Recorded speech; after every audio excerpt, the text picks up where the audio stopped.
an improvement or not. So let me go over here.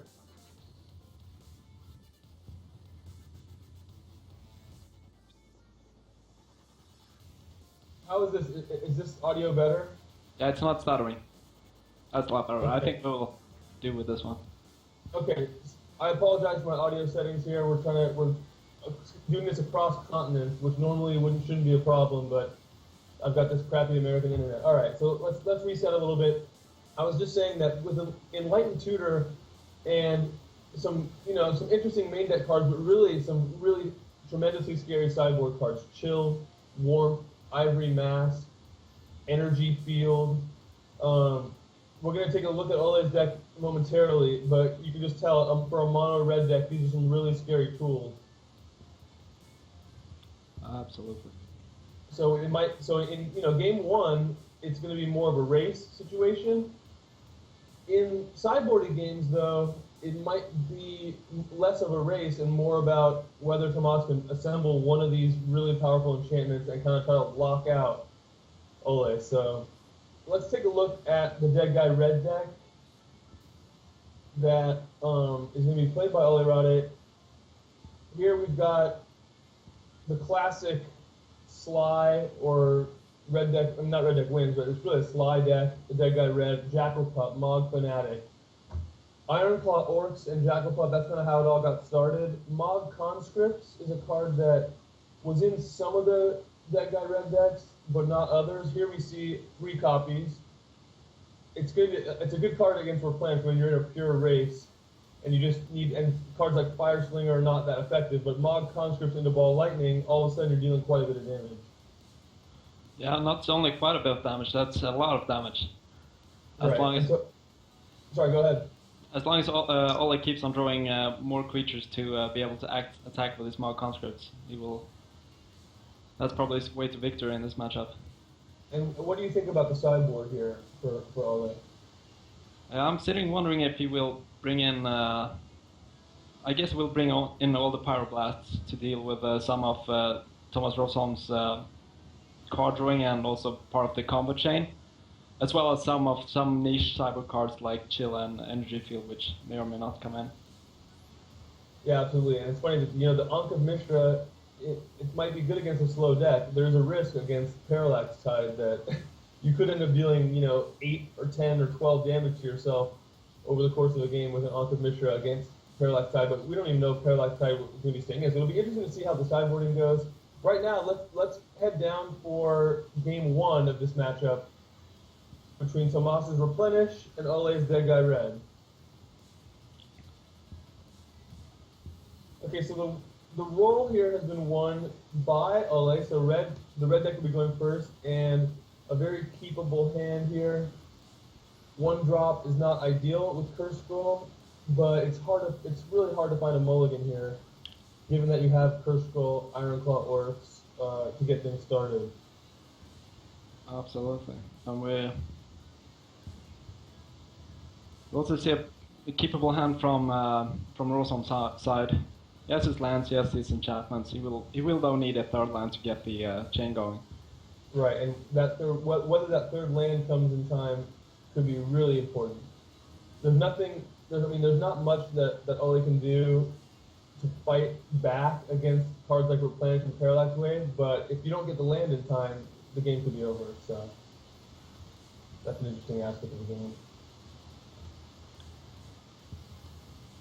All right, so indeed the Curse Scroll comes out. It's not going to do anything yet, but there's no reason to hold it.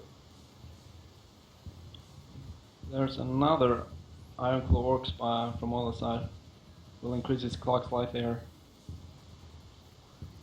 Ironclaw Orcs number 1 comes down, and there's that key 3rd land draw. So already the initial suspense, we've passed that moment. We're going to see now it's going to be about 4th land, but 2 Frantic Searches to help find that 4th land.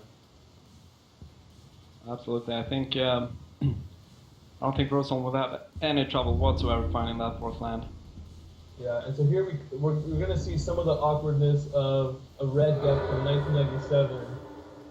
When you start to talk about just playing cards like Fire Slinger, really not Ironclaw Orcs, not the most efficient creatures, and I mean Tomas's deck is is really efficient. Here's a frantic search just to get things started, but now attunement means even 3 more cards deeper into the deck. The ball has started to roll downhill.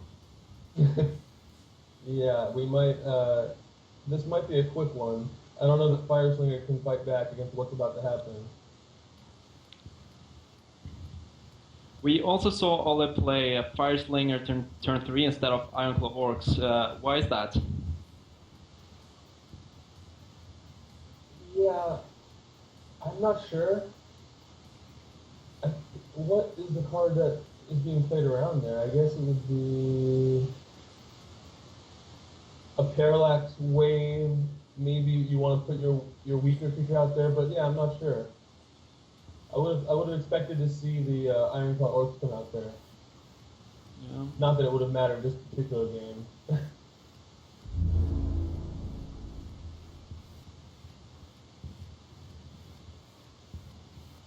So rather than play Attunement and set up for next turn, Tomas is going to choose to set up a different way. He's going to use Enlightened Tutor, keep 1 Frantic Search in hand so that if he needs to find Parallax Tide, for example, to really lock the game up, that's probably what we're going to see. But with a graveyard, 2 Opalescence, 2 Attunement, this one, I don't know that these 2/2s and 1/1s can really fight. No, it's all about the enchantment from this point on. Now, the Fire Blast could be scary if those Fireslingers were Ball Lightning, this would be a different game. But with Tomas at 16 life, it's just hard to envision. And there we do see Parallax Tide, because the Parallax Tide is going to turn what would otherwise be a very strong position or soft lock into almost a hard lock. Yeah, with no lands, you can't cast spells. Right. It's the first rule of Magic. 3 replenishes. 3 replenishes, but we suspect he's only going to need 1.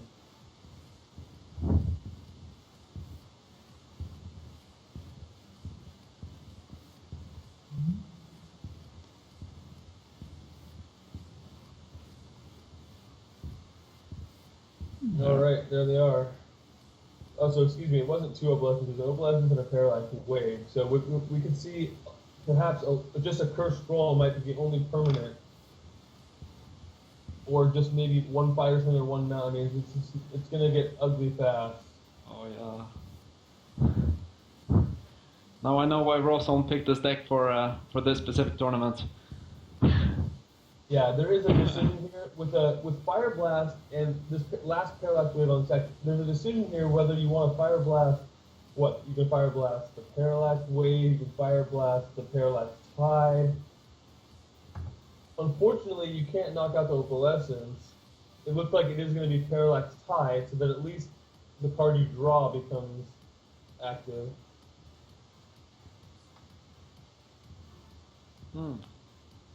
Yeah, I guess Olle sacrificed the land that was being targeted by Parallax Tide, so he doesn't get his land. So he'll lose those 2 lands that he sacrificed forever, and now Parallax Wave is going to exile the Parallax Tide. Interesting. Oh yeah, since Opalescence turns it into a creature, he can use his Parallax Wave to exile it. Right, and even in a best case scenario for Olle, we still see 2 more Replenish ready to go. So even if somehow there's another powerful effect, another Fire Blast or whatever, it just doesn't seem like there's a way to get advantage.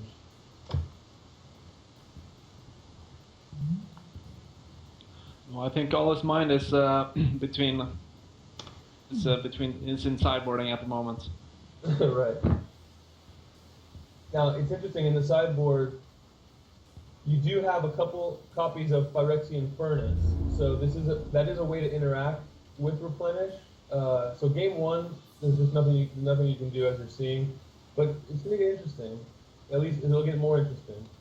Certainly. It will, as you said before, I think as well this will sort of turn into a more control-ish game after Cyborg Well, where the Cyborg cards interact with each other. Yeah, definitely. Now, the Fire Extinct Furnace won't help you against a Warmth or a Chill, but it will if you turn off the target.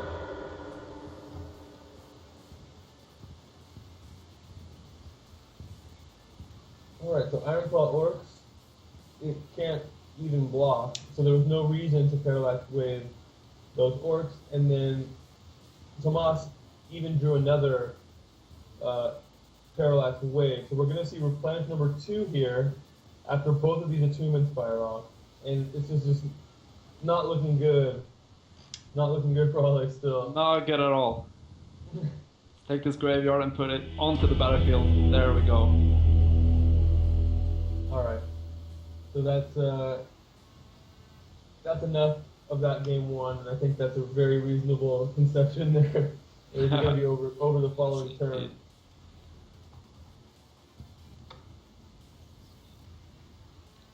Okay, we see the players reach for their sideboards. We talked a little bit already about the really powerful cards that Tomas brings in as Enlightened Tutor targets. Chill, Warp, and Ivory Mask, which it doesn't say the word red like the other cards, but it's just as powerful, maybe more powerful, because it turns off Curse Scroll, it turns off Fire Blast, it turns off all the ability to kind of, except for Ball Lightning, all those burst damage, finish you off kind of things, Ivory Mask will be able to shut off. Absolutely. Even the Mug Fanatic Sacrifice it turns off. Yeah, so I want to talk. Yeah, basically, there's Wrath of God against creatures. An interesting decision is whether you want Wrath of God or whether you want to just rely on Parallax Wave and Warmth to kind of deal with the creatures. So it looks like Wrath of God is going to stay in the sideboard.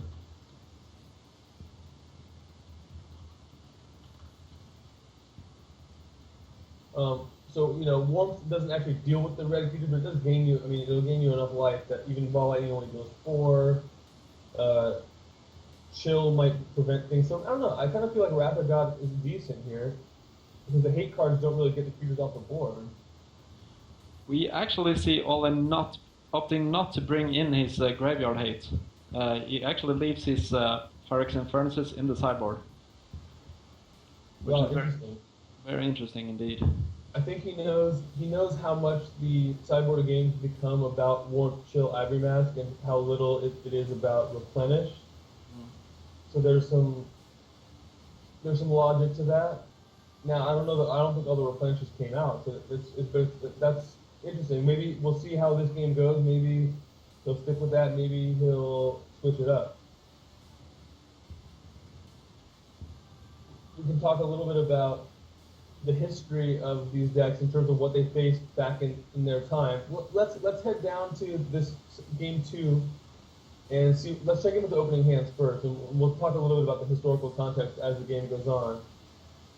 So immediately a mulligan from Olle, but a pretty powerful 6-card hand with 2 Pyroblasts. No creature to get things started though. That's actually going to cost quite a bit of damage. When you have no permanent recurring source of damage, it's a lot harder to get. It's a lot harder to get to 20. Absolutely. The good old incinerate target you plan is not as efficient when you don't have that constant pressure from a 2-drop or 1-drop. However, right. So we see Tomas's hand. There's no chill. There's no warmth. So some good news. There's no enlightened tutor. And there's also a back to basics. Is this a mis-sideboarding, or is there a good plan for this back to basics? There's only 4 wasteland that you can even hook to target. Yeah. So on the other, so that's the downside. But on the other hand, if you could, it's possible that because the other deck only has 21 lands and it is trying to curse scroll you out, maybe some percentage of the time you can shut off curse scroll using back to basics. I'm not sure, or perhaps it just didn't get boarded out as a mistake. It certainly seems like a very far-fetched plan. Otherwise.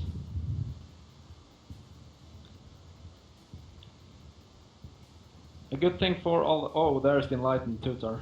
That's a big draw. Yeah. So everything, throw out everything I just said about no chill, no warm. And I mean, if Olle doesn't have, okay, Jackal is gonna really help because now chill becomes a lot less attractive. If he played nothing, then chill. I mean, chill would be obvious. At least Jackal makes it a little bit interesting whether warmth or chill is better.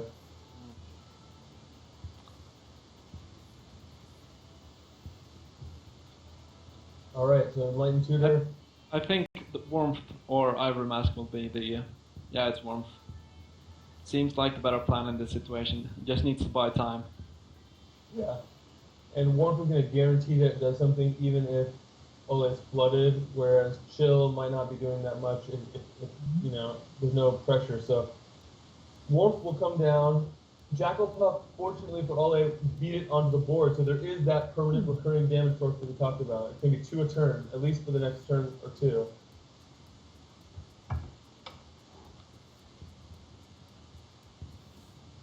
Again, just like game 1, we're in a situation where drawing that 3rd land at some point is going to become critical. You know, there's no question that the red deck is underpowered in terms of fighting back, racing, doing something more powerful. It doesn't have the ability to do anything more powerful, but it does have a clock on the board. You can really punish your opponent if you don't get that land on time. So you know, Marble Diamond is going to act as a 3rd land. Here we see Incinerate you for 1, thanks to warmth. But you know, there's no way to take warmth off the board, so it's not going to get any better for Incinerate. You might as well. So even though Incinerate, Fire Blast, normally that represents 10 damage. In this case, it represents 4 damage total. That's just how powerful warmth is. Brutal card for sure in this matchup. So that's the bad news. The good news is the 4th land for Tomas has not come. So it's going to be Sealer Removal as opposed to one of the more powerful Parallax Wave, Parallax Tide, Opalescence. As soon as one of those cards comes out, this is going to get really rough. Now with Pyroblast, do you care enough about Sealer Removal to use that Pyroblast? That's very interesting. I mean, Thomas gains 2 life from this, but on the other hand, Olle maybe has a plan to draw Ball Lightning later on in the game. Right, so I think the logic there might have been, okay, I'm going to give up 2 life, but because I keep my Jackal Pup and maybe my Ball Lightning later, yeah, that's going to make up for at least 2 damage. Yeah, at the very least, Thomas Rosholm is able to bounce the Jackal Pup to essentially prevent the 2 damage that is being gained by the casting of Pyroblast. Yeah, and you suspect that a 4 mana spell, you know, like a Parallax Wave or Opalescence, it's not like you can Pyroblast those powerful white cards. So, now we have another Pyroblast decision to be made. In this case, it seems pretty easy. This is way easier than the first one. This will allow Thomas to reach to his deck for the 4th land, or the 4th mana. And there you see the Pyroblast quickly, and then an Incinerate for 1, like we talked about. Absolutely. Just trying to chip away. Looks like it's going to drop. It's going to drop Tomas to a total of, when all this is resolved, it'll be 14 life. Absolutely. Jackal Pup will go to work, maybe drop Tomas to 12. So he's kind of inching away. Now, how many turns can he fade that 4th land? Imagine this game if Olle hadn't drawn that Jackal Pup. That would have given Thomas so much time and space to work with. Right, there would be no way. There's no way to beat a Warmproof without a creature. No way. You just can't do it. That would be an uphill battle for sure. Alright, so that stack has resolved, and no 4th land is the good news. Ironclaw Orc, so another another permanent source of damage. It does kick Tomas's life total up to 16. So the warmth has done a lot. We've already seen what, is it 8 life now? No, I think it's more. 10. 10 life. Wow. It's been 2 Pyroblasts, 2 Incinerates, and an Iron Claw Orcs. So 10 life has already been gained. That's the power of those sideboard cards in combination with Enlightened Tutor. Absolutely. In fact, Thomas would be dead if it weren't for that warmth. That would have been 10 damage plus the Fire Blast for the last 4 points. Yep. And just as important, actually even more important, there's no 4th land. So instead of playing anything, Tomas just has to say draw go.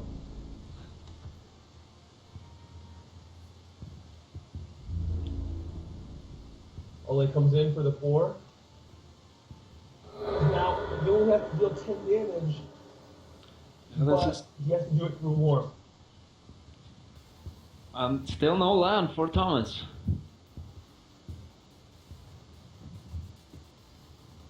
Wilting Refrain, is it even worth a life? Looks like it is, so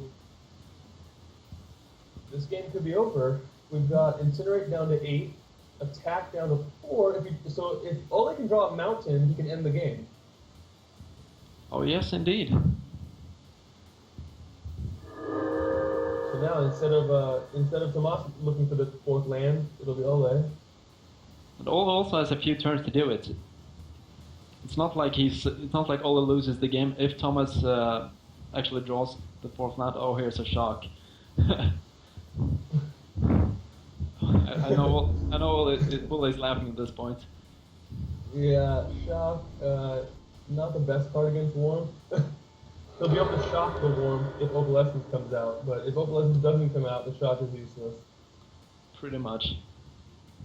All right, so here we go. Is it going to be the 4th land? And is the 4th land enough at this point?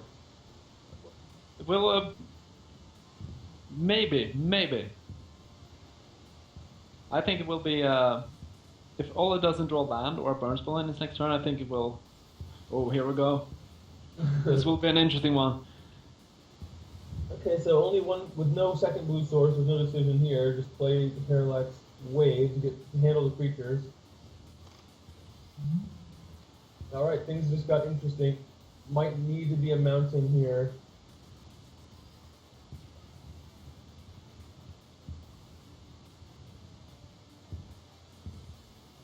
And there's the ball lightning. Close but no cigar. So Lilting Refrain and Parallax Wave are ready for the ball lightning. Now there's no life gain that we see in the hand yet, so there's still some time to draw a second mountain, but there might only be one more turn to do so.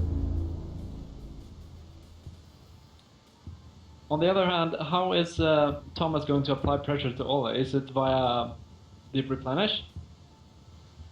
Well, I think he'll just continue to play 4-mana enchantments. Eventually, Opalescence represents possibly a lethal attack. I mean, once the Lilting Refrain gets big enough to that, I mean, he'll have to, he has to play a little bit carefully. There's no obvious way to pressure Olle's life total. Yes, because as we pointed out before, the problem with playing Opalescence is that his warmth will get shocked, which sort of forces Thomas to kill Olle in one swing, or ideal at least. So shock and ball lightning, maybe the two worst cards there, or at least 2 dead cards. Essentially, now there might be a second Parallax Wave coming down here. Island makes things a little bit interesting now because Parallax Tide is now on board. Oh yes.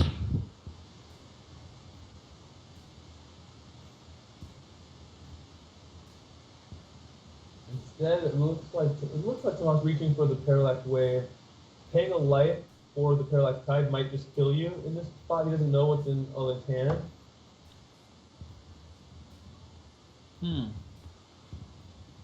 That's an interesting play, I guess. Yeah. It's very interesting. Now there's that chance to draw a mountain. Oh, and then taunting. Torturing him with the third fire blast. Magic Online is not cooperating with Olle Råde.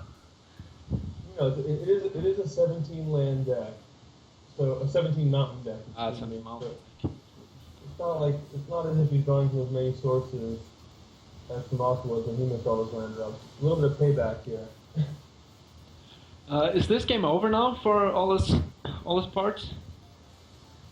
Thomas has now gone up to 3 counters on his enchantment counterspell. Right, and there's no way to cast all 3 fire blasts. And yeah, this game it's gotten a lot tougher.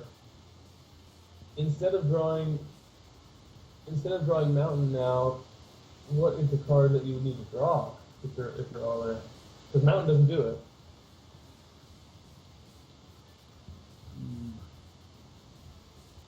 How many turns does Olle really have here? Is it 1 or 2? 2 turns? Well, at 20 life, it depends how aggressive Tomas wants to be, but I assume he's going to have at least a couple turns. The question is, with Lilting Refrain, when it counters something, the warmth will still trigger.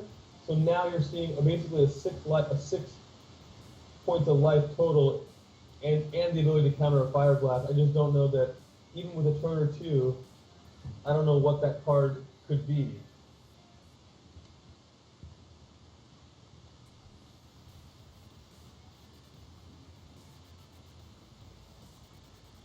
There's always the possibility of Thomas failing with his fade counters on his parallaxes, so he is unable to exile that ball lightning. But yeah, so that's unlikely to happen.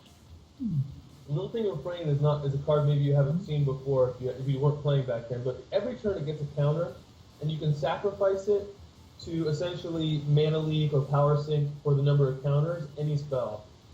Meaning that right now with 3 counters, it's representing mana leak, and it's free to use. That's the problem. And then warmth is going to give 2 life no matter whether the spell's countered or not. Yeah. All right. So interesting. Between the Lilting Refrain now and Parallax Tide, Tomas is trying to really lock up the game. With no lands in play, Opalescence can come down next turn, and this thing might be over. Yeah, it's goodbye to all his permanents. What is the way out? His Pyroblasts are in the graveyard. He won't have a mountain to even cast whatever spell he could draw. So I think this is game over. I think this is a concession Pyroblast. All right. Well, I was impressed that Deadguy read one round. If you look at the cards in the deck, it's just it's a fun deck, but it doesn't have the modern power level of some of the cards you're seeing on the other side of the board. Not even close. Yeah, you had cards that are almost too good to print in terms of these enchantments and Replenish certainly, and then on the other side you got Ironclaw Orcs and Jackal Pup. It just wasn't quite enough. Well, these red cards can't be compared to the modern versions. Right.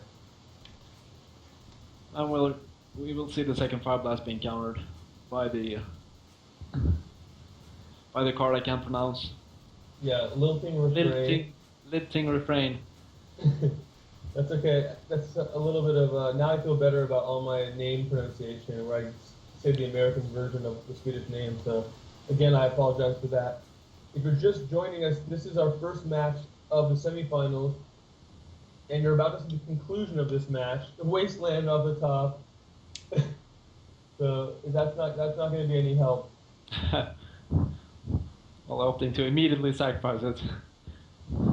We're going to have for you later today, following this match, we're going to have another matchup between 2 classic standard decks. Instead of Replenish and Deadguy Red, we're going to be switching over to Faeries against ProsBloom. The ProsBloom deck, a combo deck from 1997. This was a deck that Mike Long was famous for. He won, was it U.S. Nationals or was it a Pro Tour event? In any event, so a famous combo deck from X97 against a very hated aggro control deck from around 2008. I think we just lost you for a moment there, but seem to be back.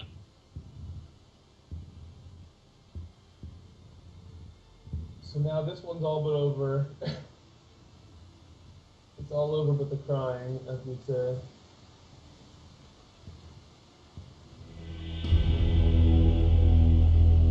There we go.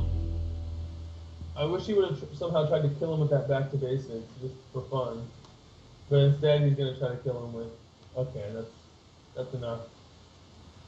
All right, so Tomas Rosholm takes this semifinal match. He's going to advance to the finals, playing his Replenish deck.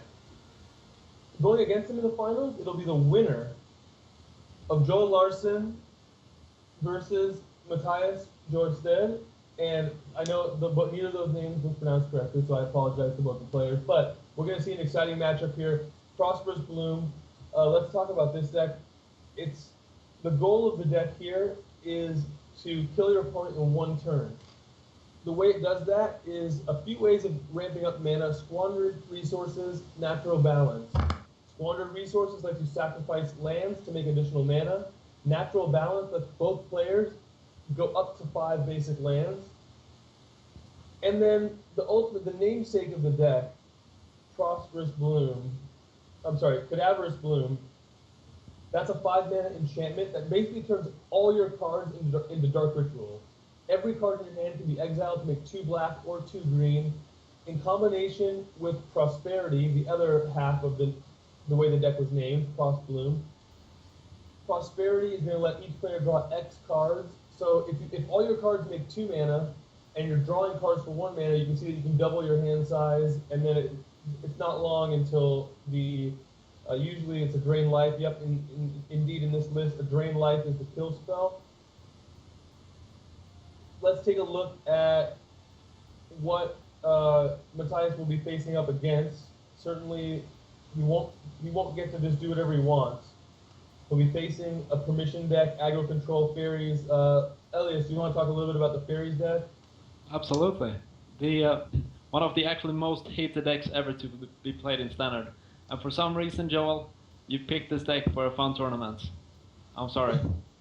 What we have in Joel's deck is a classic aggro control. Like we have the Bitter Blossoms and the flash creatures to apply pressure, and a lot of permission in form of Rune Snag, Spellstutter Sprite. We have both pieces in the sideboard. So, as you said, Mattias Jorstedt has a wall to work through before he can do what he wants. It will certainly be an interesting matchup.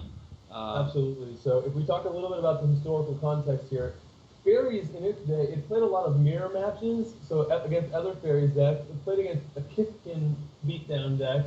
It played against 5-color control decks with Cruel Ultimatum. It didn't play against anything that looked like a ProsBloom combo deck. There was just really no comparison for the deck. So it'll be interesting. It has some versatile tools, like you mentioned, counterspells. It doesn't matter what you're playing against. You can always use a counterspell to kind of throw a wrench in it. But cards like Terror, not so good. Scion of Una, not so good. So you see some choices that are effective, like Rune Snag and Cryptic Command, and some other choices that really don't look like they're going to be very effective. I don't think we will see Joel sideboarding in the bottle gnomes, for example. Although, yeah, I don't think he's going to want to make the Drain Life have to heat for 3 more. That's not how you win this matchup.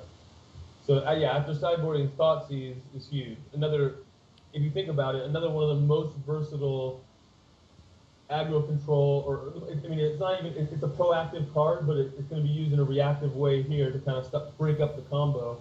So all those Cryptic Command, Thoughtseize, Rune Snag, Ancestral Vision, the generic cards are really good, and then the kind of more specific cards are pretty bad in terms of the Scions, the Terrors, the Bottle Gnome. So those will probably head to the sideboard.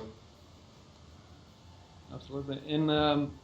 regarding the historical context, actually Faeries was played against the good old time sieve deck, which is sort of a bit like ProsBloom, but instead of enchantments, you have a lot of artifacts, and instead of killing your opponent in one turn, you're taking 20 extra turns and killing your opponent. But nobody would have been crazy enough to show up with that time sieve deck for this tournament, I'm sure.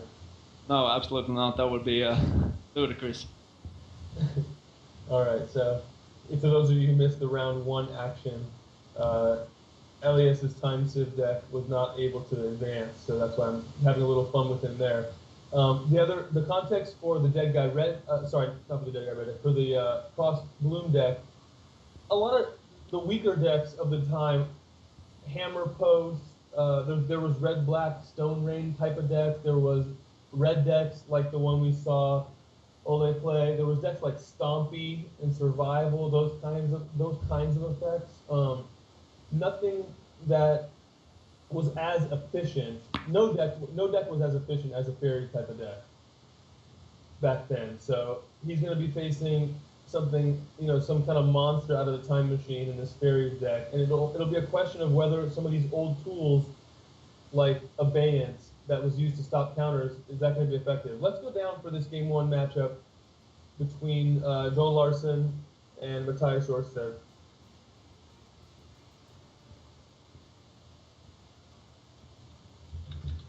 All right, you can look at the opening hand here for ProsBloom. It has 2 Vampiric Tutor. So like we saw Enlightened Tutor in the last match, can find any kind of sideboard answer or main deck combo piece. Same thing here with Vampiric Tutor. Not a very fast draw. There's no way to catch Squander Resources here. You need black and a green. I don't know if this is even a keep. This might be a mulligan despite the 2 Vampiric Tutors. What do you think, Elias? What is Jorstedt missing in his hand? Is it the general structure, or are we talking specific cards? Well, I think it's you want to either have a quick combo, which he doesn't have here, obviously, or you want to have the ability to kind of set up. And he has some of that, so he has a bloom for late, and he's got Vampiric Tutors for something. But like I mentioned, he doesn't have the mana. He doesn't have the correct mana to really to do anything quickly. So I'm not sure that this hand's good enough. You're really looking to have an early squandered resources. That way, you're always at least threatening natural balance and going off. The other things that are helpful to have: impulse, meditate. That can kind of build your hand up without losing card advantage. Vampiric Tutor can get you a card you need, but it's not good against counter spells. Absolutely. Yeah, I'm inclined to agree with you here. All right, so and you do see mulligan, and you see exactly what you wanted. Squander resources for turn 2. Underneath the counter spell, you can slip that in, and it threatens to make all your lands lose double on the turn you're going off. Ancestral Vision from Joel, so that's kind of his optimal turn 1 play as well. Not great against a combo deck that's hoping to kill you quick, but if you can stall the game out, of course, it might win the game. All right, huge draw there. Cadaverous Bloom. So that means that Squander Resources means that on turn 3, you're at least threatening to play Cadaverous Bloom. Cadaverous Bloom would then mean that Infernal Contract could potentially be cast. So wow, a really, really, really powerful mulligan.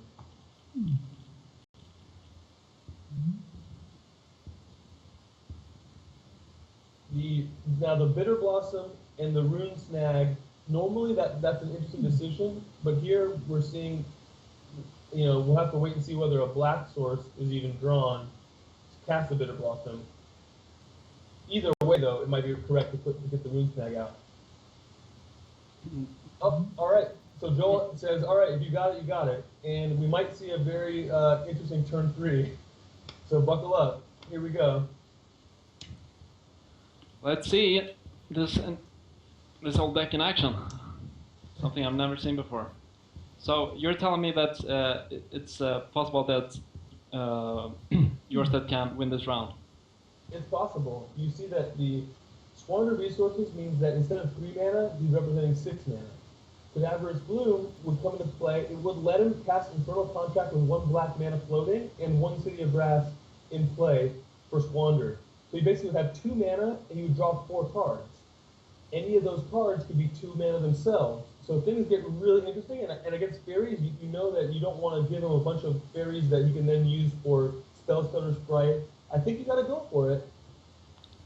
That sounds extremely reasonable. So essentially, Mattias is saying, okay, I need something with my top 4 cards, let's go. Exactly. If he decides, I mean, he could play a wait and see. It would give him more mana to work with, but then he, of course, would give perhaps some permission opportunity to Joel. Right now, Joel doesn't have permission. Oh, here we go. Here we go. This will be an interesting one.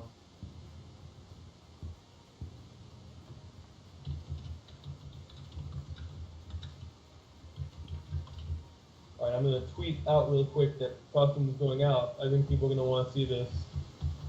At least I know. I was hoping that we'd get to see this at least once before the Faeries deck. Everyone's rooting against the Faeries deck. I think that's fair to say. Everyone wants to see you all lose. That is for sure. All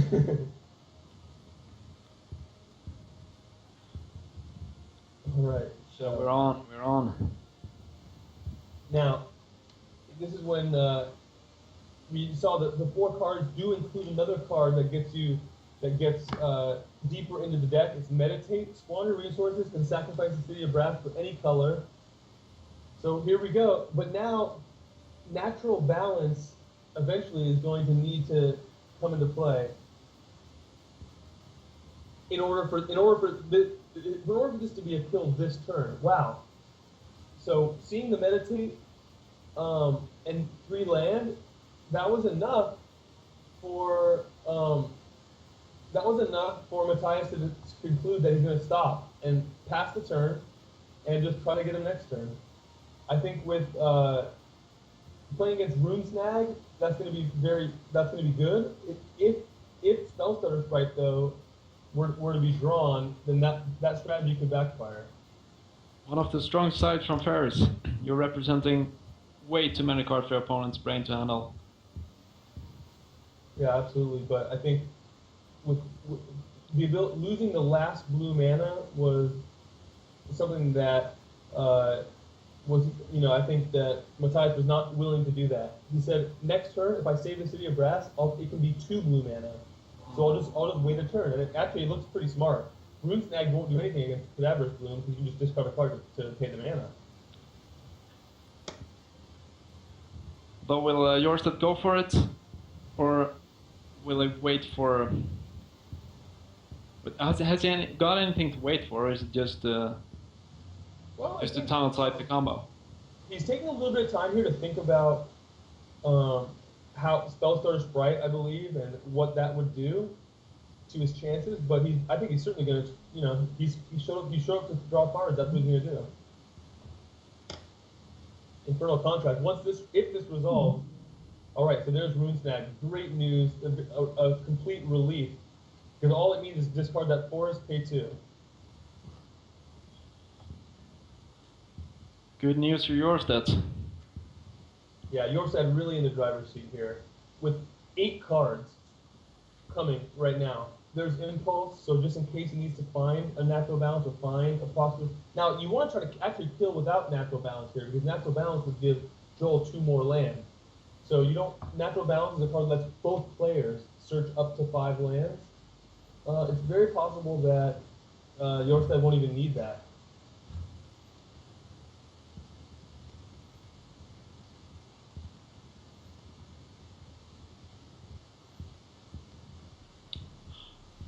However, I don't think there's an issue giving Joel 2 more lands, as Joel clearly doesn't have the Spellstutter Sprite, so it could maximum be another Rune Snag.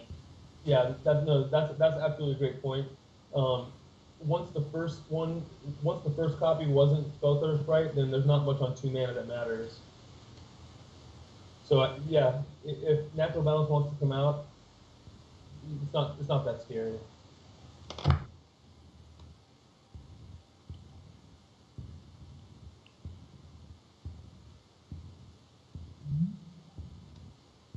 And with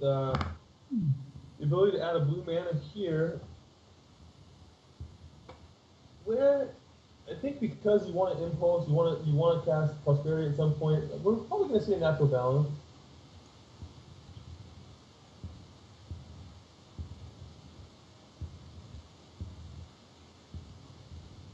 All right, swamp being discarded to make green mana. Well, he's not going to spend his blue. I guess once his natural balance is off, he'll have more blue. So I still would think you want to discard a card to just spend green on the natural balance to have blue-black floating. But he'll spend the mana in his pool. Jorstedt here will find 5 lands with squandered resources. That means 10 mana. So really just off to the races. He can afford to play conservative with Vampiric Tutor Impulse.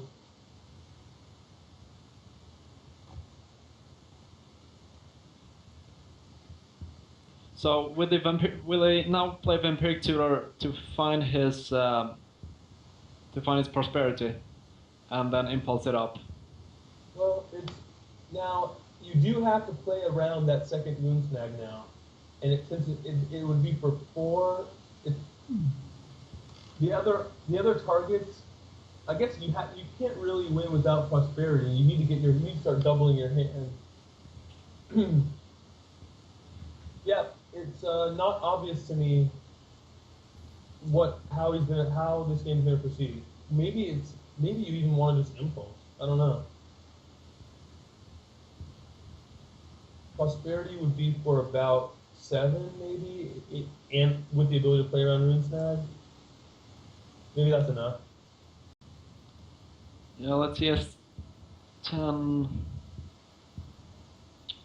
Yeah. Alright, so we're seeing the Vampiric Tutor. Choices here being, you can meditate to draw 4, or you can prosperity to draw more. I'm not sure which one lets you win more often.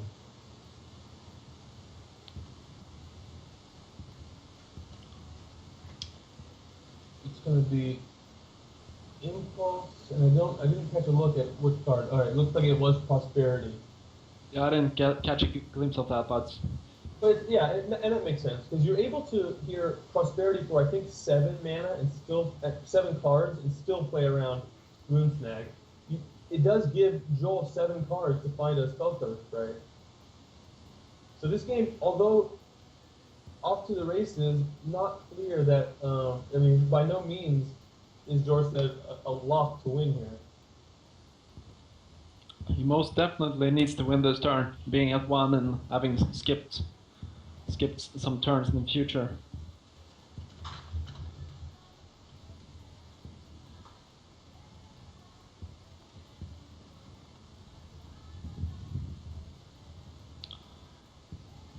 Alright, so we're going to see, if you leave, so the way to pay for the Rune Snag is to leave the lands in play.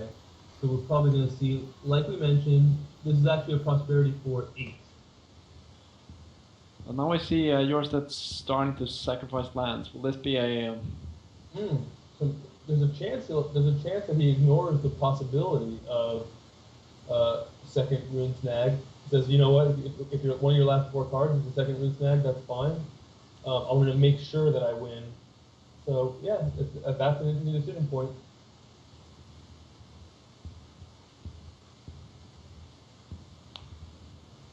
Okay, it seems like he's not playing around with Snag. He's not giving Joel any. Now Abeyance would stop the opponent from playing a Rune Snag. It doesn't stop spell curse, right?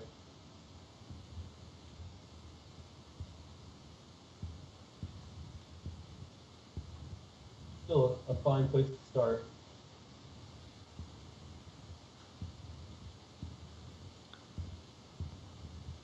See Abeyance resolve. Natural balance. I don't know how many basic lands are left in the deck. I think it's very few for both players. I don't think Jorstedt has any, and I think Joel has 1. I can see if I can... Joel would not get the search because Joel only has 5 lands and he has no ability to sacrifice them. So he's unable to search regardless, and it's just a question of whether if there's 3 or 4 basic lands. But instead of that, why waste that time? We're going right to meditate, prosperity, and drain life. It looks like that's where we're headed.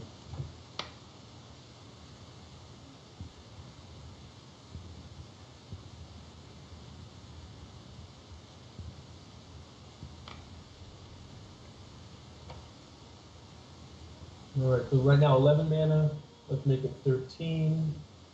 Let's go even deeper. 15 mana. And 17. Alright, so prosperity, and because of Abeyance now, there's no way that you can Spellstutter Sprite a 17 card prosperity or a 30-point drain life. So at this point, there's no, you can just ignore the possibility. But wow, is he not playing around RuneSnag? Wait a minute. Would RuneSnag just win the game? Well, let's see how you pronounce this card. Did he play the Abeyance? Oh, that's right. You're absolutely right. Abeyance. So yeah, right. So Abeyance means all you have to worry about is spell source, right? The spells are so large that spell source types are irrelevant. So you're right. So the Abeyance got rid of RuneSnag. Wow. So ProsBloom, if you're just joining us, this is the Swedish Magic Cup, the Swedish Super Cup, presented by SBM TV. I'm Matt Sperling. I'm joined in the booth by Elias Watchfeld, and earlier today we saw Deadguy Red against Replenish, 2 decks from 1997 and the year 2000. This time we have Faeries from 2008, and we've got ProsBloom. You just saw it go off and win with a huge drain life. That deck's from 1997. In the sideboard, you've got 14 different cards because of the 4 Vampiric Tutors main deck.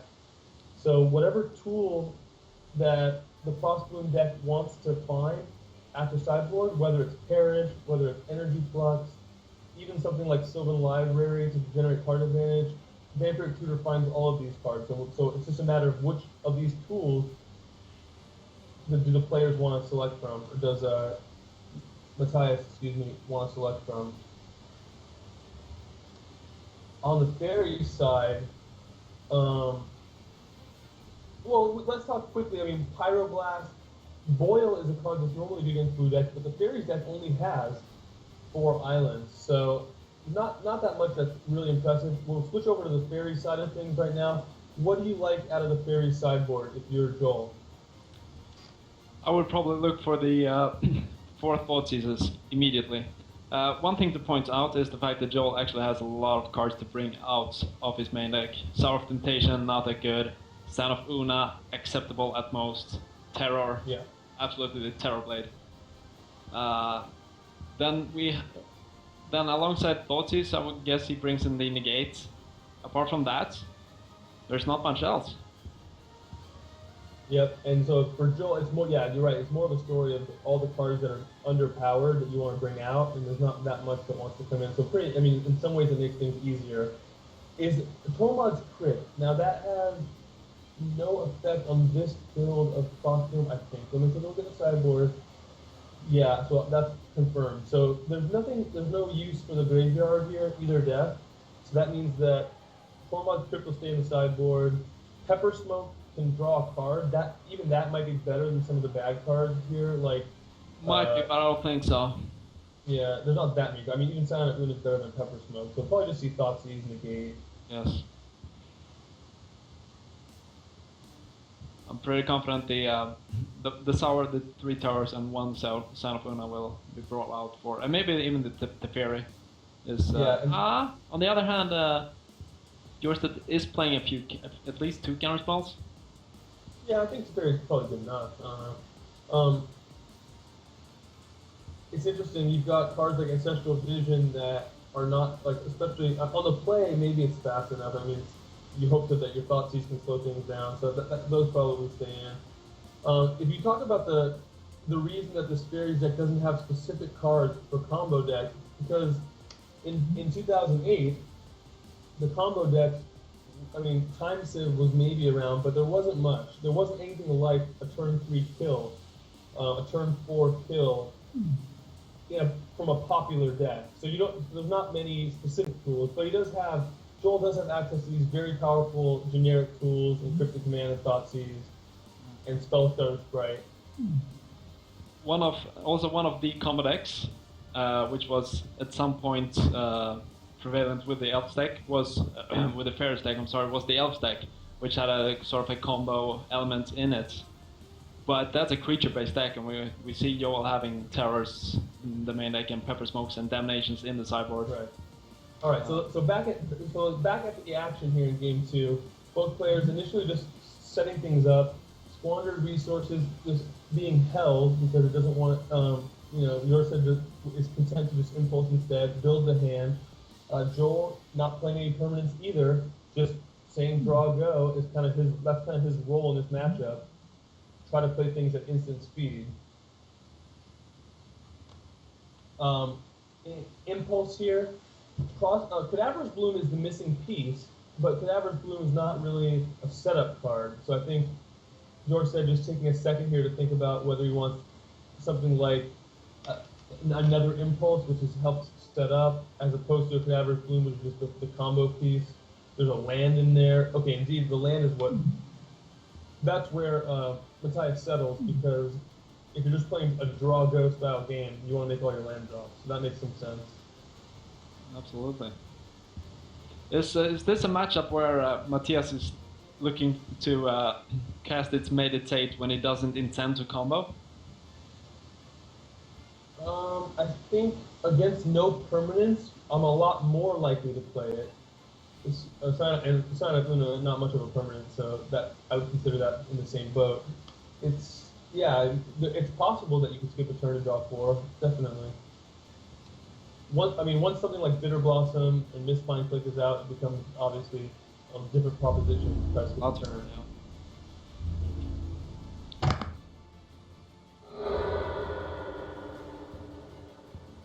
Here we see 2 cryptic commands from Joel's side, which will mean some difficulty for Mattias to get his spells resolved.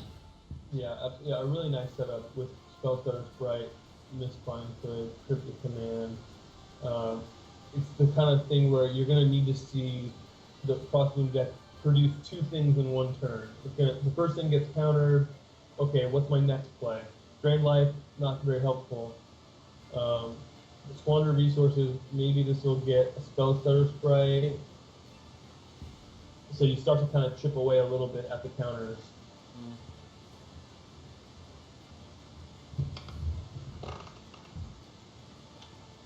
There's also the possibility from Mattias' side to use his Vampiric Tutor to get a Pyroblast to fight through these expensive counterspells from Joel's side. Right, that's a great way to do 2 things in one turn, is have one of those things be a 1-mana spell in form of Pyroblast. There's Abeyance is potentially good against the multiple Cryptic Command hand as well, as is Memory Lapse is good too. Cryptic Command costs 4, so it's not like you can play Cryptic Command and another Cryptic Command in the same turn. But that being said, Joel here with a nice board, some pressure, and then a hand that has a couple counter spells in it. Mistbind Click presents an interesting decision. At what point is it worth tapping your opponent out with that Mistbind Click? I think Joel is looking to do it as soon as possible to get the additional power on the battlefield. As also, Mattias has a lack of cards to interact with that upkeep Mistbind Click. Yeah, I think Joel it looks like Joel's taking a different approach. He's going to try to just Cryptic Command, knowing that with only City of Brass and Forest, it's really unlikely that more than one spell gets cast off of this mana. Island, Forest, City of Brass, it's hard to do 2 things. So maybe Cryptic Command is good enough.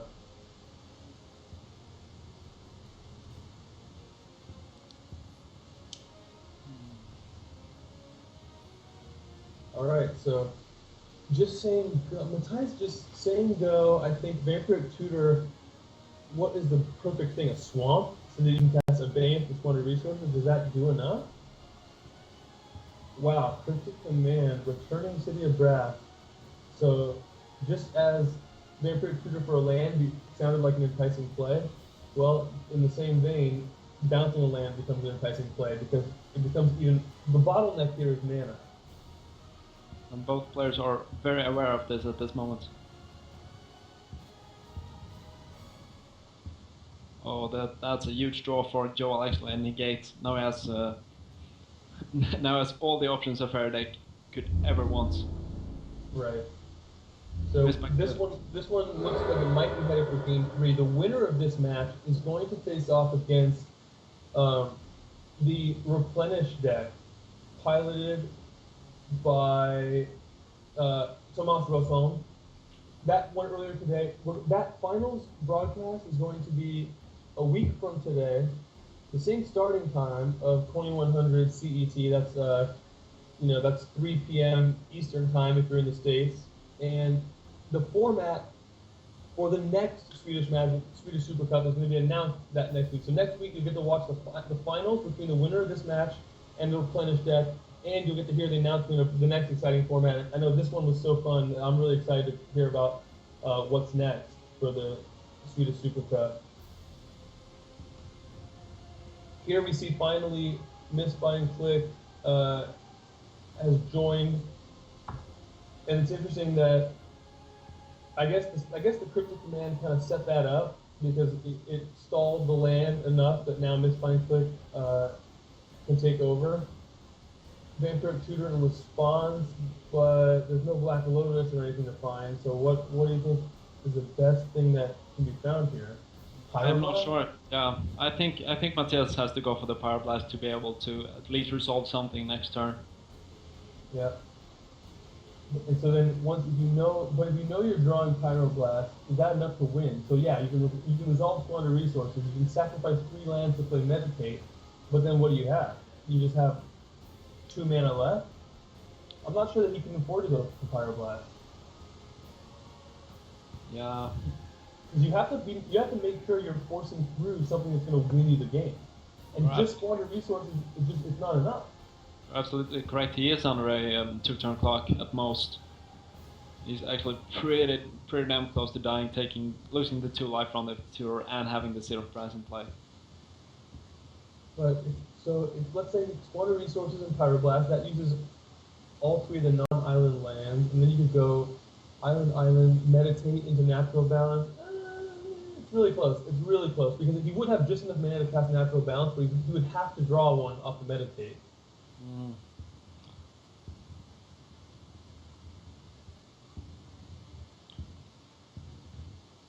So yeah, this game, Joel definitely has an advantage, and Faerie Conclave now 5, 6. Oh, is this game just over? Is Faerie Conclave just lethal now with Misbind Click? Yeah, I think so as well. Let's see, 5, 6, 7, 8, 9, because Faerie Conclave is in fact a Faerie. Yep, and that Vampiric Tutor costs 3 life. That's the part I missed. So instead of having 12 life, when you tap to your brass and you cast Vampiric Tutor, now it's lethal on board. Yes. Okay, so it had to be Pyroblast then, because you can go Gemstone Mine, Pyroblast Misbind, Pyroblast to Scion, to at least stay alive. That's the best you can do. Okay. So, but that was end step. All right, so this game is over then. This game sure is over.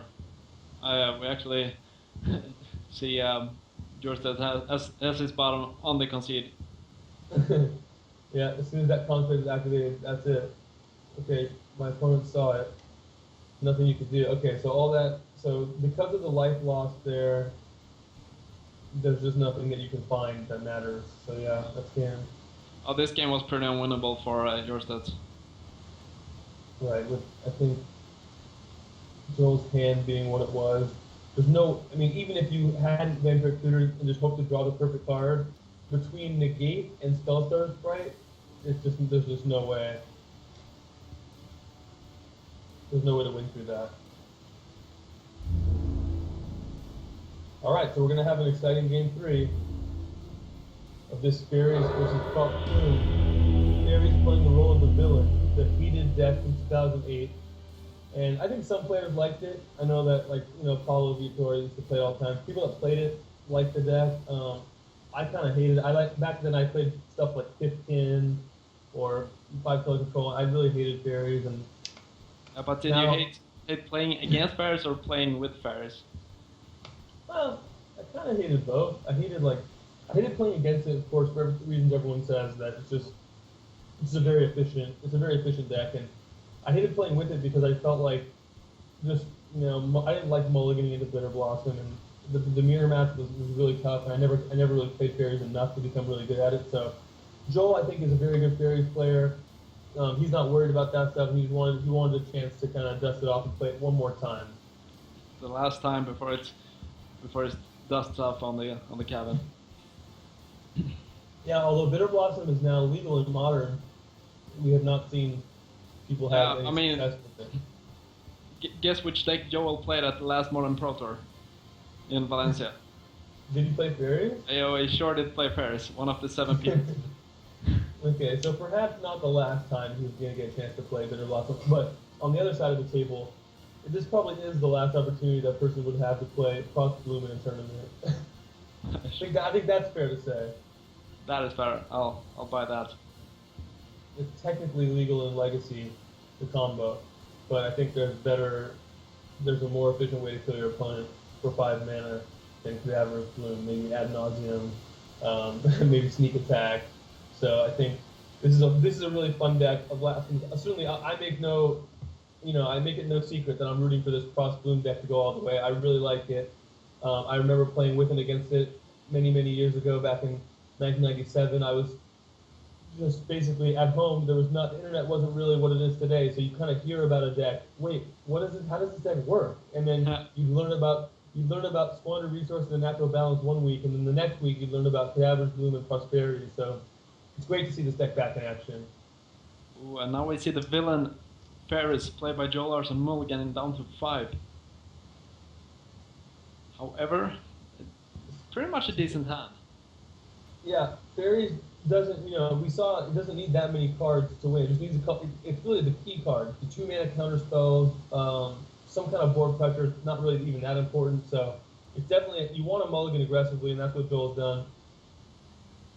On the ProsBloom side of the table, 2-land impulse means that this is going to be a keep, but it's not a great hand. It's just an okay hand. It's a fine hand. The problem is you have to impulse into a land a lot of the time here. If your hand is only 2 mana and none of them makes a green, none of them makes a red, then you're going to end up impulsing into a land. But I think we're going to see a good game here, a good game 3. I think so as well. And Joel Larsson also has the option here of removing the impulse from Jorstedt's hand with the Thoughtseize, which might completely shut down Jorstedt's deck. Yep, Thoughtseize, when you mulligan to 5, Thoughtseize is not a great card, of course, because it puts you all the way down to 4 resources, but it could be exactly what is needed here to slow down Mattias enough. There's Cryptic Command, so there's something to do later, and we're going to see Thoughtseize turn 1. I'm not sure what the right take is, but Impulse is pretty attractive. And we're seeing Joel fall for the old Thoughtseize trick on the new client, only seeing 5 cards, but now he figures it out and sees the last. Alright, so he sees all the cards, he still has to decide which is the most important. Impulse is a card you take if you think you can win the game before, in the next, let's say, 6, 7 turns, you can take control. But if you can't take control, then maybe a card like Pyroblast or a combo piece like Cadaverous Bloom is more valuable to take. So this was an interesting decision to me. Impulse is so flexible that I think I would just take the Impulse. And that's the same thing that you see Joel kind of work through. That Impulse being so flexible, let's just take that, because it could be a land, it's the same kind of combo piece that I take. So Vampiric Tutor, not perfect, but it'll be decent.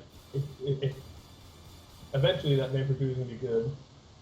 I think Joel is looking to just shut down Jorstedt's resources at this early stage, so Joel gets the time to build up this board presence with the counter spells and the right mana. Ooh. So choosing not the Vampiric Tutor and then drawing a 5-color land, that's pretty perfect, pretty optimal. Balance. He needs squandered resources to have everything. The problem is, of course, he can't squander resources and have Pyroblast up. He might still be just drawing cards and playing it slow. Eventually, he can Vampiric Tutor for squandered resources once he has Pyroblast mana back, and he can kind of take off. But Jorstedt right now, I think, is just going to play more setup. Yep, he'll just take a draw. Unfortunately, it's the worst draw in the deck. Natural balance number 2. Natural balance number 2. And we're also seeing Joel taking an interesting route, not playing the Thoughtseize there, opting to keep it, and also getting some more pressure onto the battlefield due to that Sound of Honor. I think that's the key, that he wants to commit something to the board. It'll make Spellstarter's Sprite more effective. It'll start to deal a little bit of damage. And then you can always just Thoughtseize next turn, I suppose, is the thinking. Power Sync. A little bit of a decision here. If you're playing a setup game, yeah, just Power Sync it. So your opponent, Joel, has 3 cards in his hand. No threats on board, so Power Sync to keep the threat off is good enough. Absolutely, it shuts down the Mistbind Click, the Spellstarter Sprite, or any potential, or even just a peer pressure. Yeah, it's a great point. You know that eventually you're going to want to play your squandered resources, you can start natural balancing, and keeping Spellstarter Sprite on 1, that means that card, that becomes kind of a poor draw instead of a really good draw. It becomes kind of a bad draw. So that's important.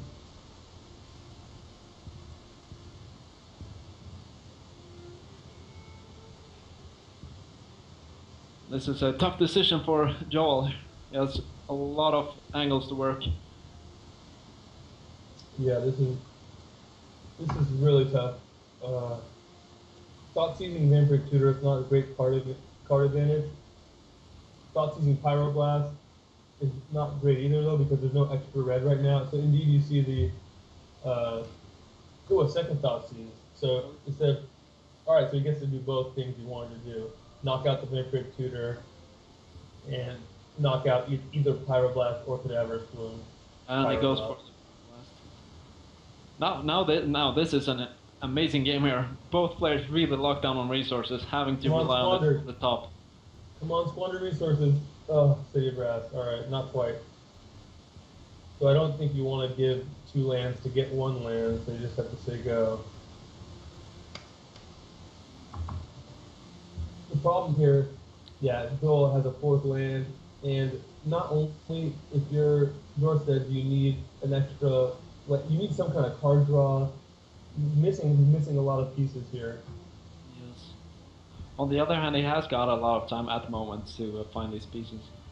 Yep, and Joel's hand is not, he doesn't have much, he has 2 cards, so I think it doesn't look great for the ProsBloom deck. A couple things, it only takes 1 important draw to change that. Speaking of pressure. 4 mana Grizzly Bears, okay. Oh, Joel Larsson. He knows what is needed to win this matchup, and he wisely keeps the Sour of Temptation in the main deck.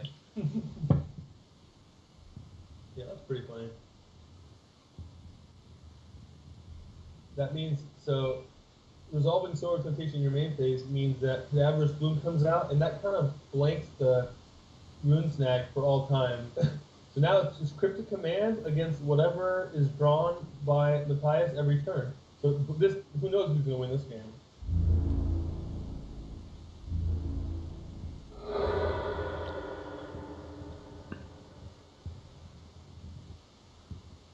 The clock is ticking slowly but steadily. Oh, Pyroblast, that might Pyroblast, that's great. Because now instead of needing 2 things, that's one of them, right? You just need to draw 1 draw spell. Prosperity is good enough.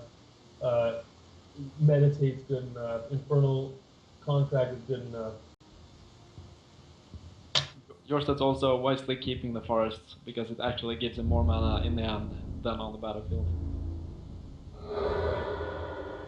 On the other hand, speaking of this Pyroblast, it's actually going to be forced to trade with the Teferi that is coming out from Joel here. So after this Teferi, which will be countered by Power Blast, then Jorstedt actually still needs these 2 pieces. He's back to the drawing board. Yep, but he's got the time. He's only taking 2 damage a turn. But every time he draws a swamp or a forest or a natural balance, it's just going to be a little bit of time, a little bit of sand out of the hourglass, running out of time.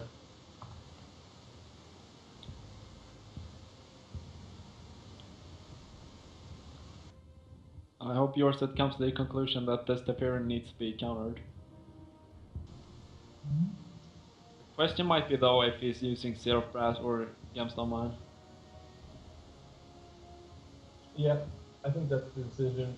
Gemstone Mine, I mean, theoretically it's the whole turn, that 1 damage, but you might need that extra mana from Gemstone Mine. He chooses to use City of Brass. Definitely going to Pyroblast Teferi. There's no way that you can't use Pyroblast very effectively once Teferi's in play.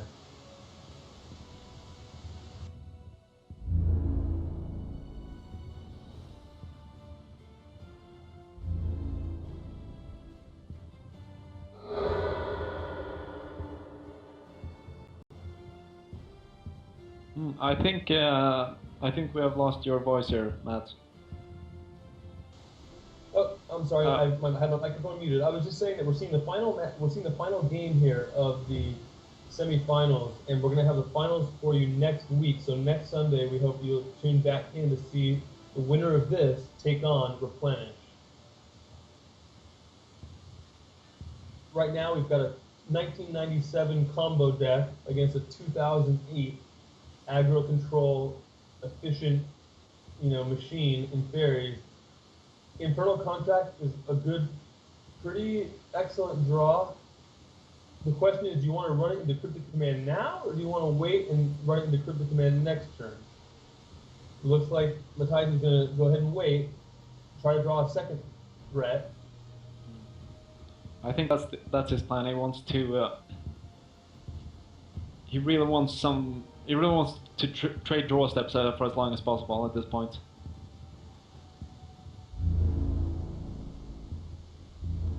Okay, so the clock now is fall to 8. Next turn could potentially fall to 2. Things getting a little bit tricky in terms of life total. Ooh, abeyance. Abeyance. What do you need? This might be it. Wow. It might matter a lot what these 4 cards are. This Infernal Contract is going to resolve eventually. Now, is bouncing Cadaverous Bloom with the Cryptic Command, is that the best use of the extra mode? I'm pretty sure it is. Right, the card that Joel draws, the card that Joel will draw from the Cryptic Command is not going to matter if Jorstedt actually wins this turn. Right. So that seems right. And then you can cost your opponent 5 mana by bouncing the Bloom.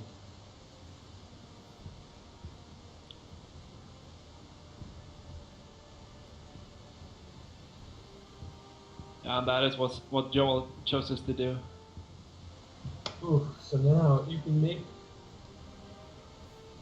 Do you make the mana to replay the Bloom, or do you just play the? I guess you just make the 6 mana Infernal Contract and then go from there. That seems to be a very wise play.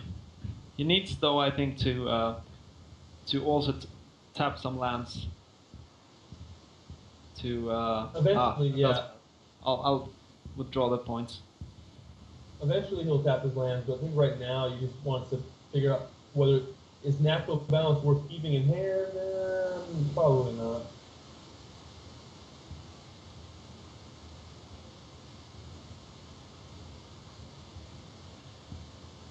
I guess he could just Infernal Contract as an instant of the sorcery. So because of the sorcery speed of Infernal Contract, he's going to have to make the mana now, and then he'll decide what to do after the Cryptic Command resolves. He can then Infernal Contract.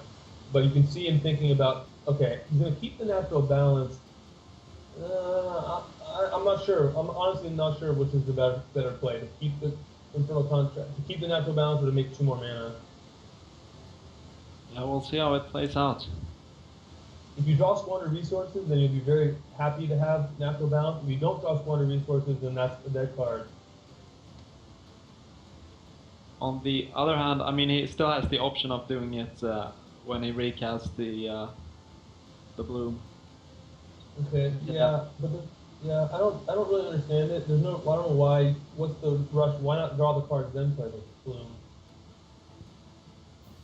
Although, I guess if you're gonna end up playing them both anyways. But you understand? I would have just made the mana, played the contract, see what happens. Sure. Isn't Jorstedt forced to win this turn since he's going to lose his half his life total? Yes. Oh, so there's a chance he said, you can't say go here, I don't think. Oh.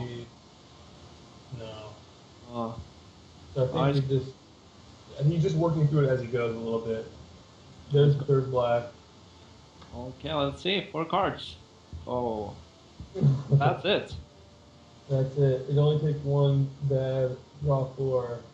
Oh man, so close. So close, but the the boogeyman will prevail and be victorious.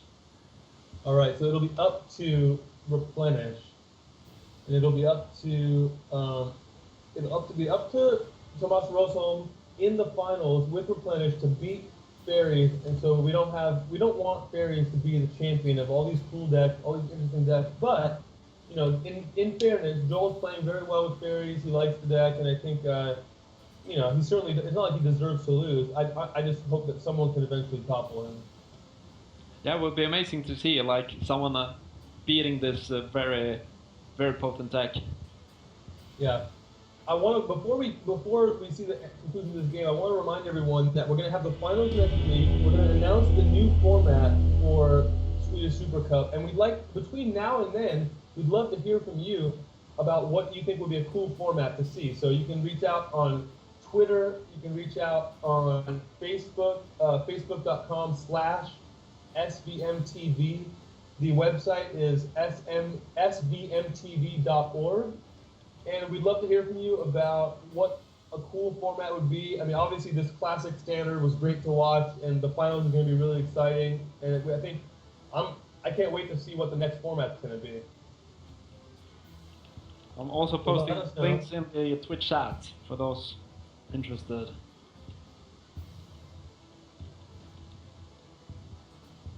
All right, so this one is over. We saw, at this point, it looks like some bluffing, perhaps, making a total of 9 mana, but no prosperity, no meditate.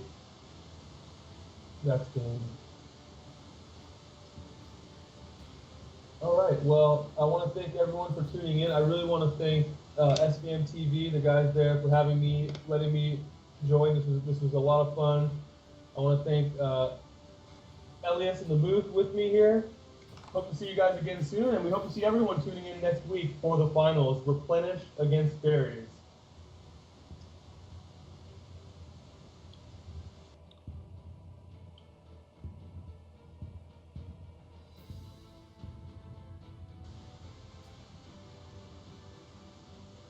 Looks like the graphic right now is displaying ProsBloom as moving on.